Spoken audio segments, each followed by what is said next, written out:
Chrétiens, soyez des conquérants dans ce monde.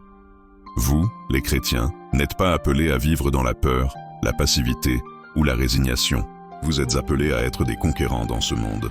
La parole de Dieu ne nous présente pas l'Église comme une armée vaincue, mais comme un peuple victorieux, enraciné en Christ, avançant avec foi et autorité.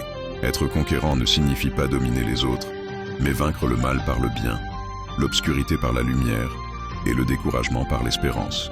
Jésus lui-même nous a avertis. Vous aurez des tribulations dans le monde, mais prenez courage, j'ai vaincu le monde.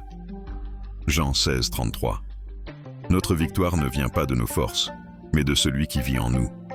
Le chrétien conquérant est celui qui tient ferme quand les vents soufflent, qui reste fidèle quand le compromis est facile, et qui continue d'aimer même quand l'amour coûte. Être conquérant, c'est refuser de laisser le péché, la peur, la honte ou le passé définir notre identité.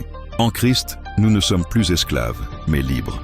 Nous ne sommes plus des victimes, mais des héritiers du royaume. L'apôtre, Paul déclare avec assurance, « Mais dans toutes ces choses, nous sommes plus que vainqueurs par celui qui nous a aimés. » Romains 8:13. Le monde a besoin de chrétiens courageux, enracinés dans la vérité, remplis de grâce et conduits par l'Esprit.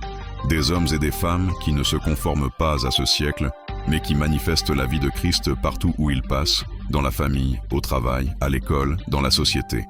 Être conquérant, ce n'est pas vivre sans combat, c'est savoir pour qui l'on combat. Et nous combattons avec des armes spirituelles, la foi, la prière, la parole de Dieu et l'amour. Alors lève-toi, marche avec assurance. Tiens ferme dans ta foi, car en Jésus-Christ, ta victoire est déjà écrite.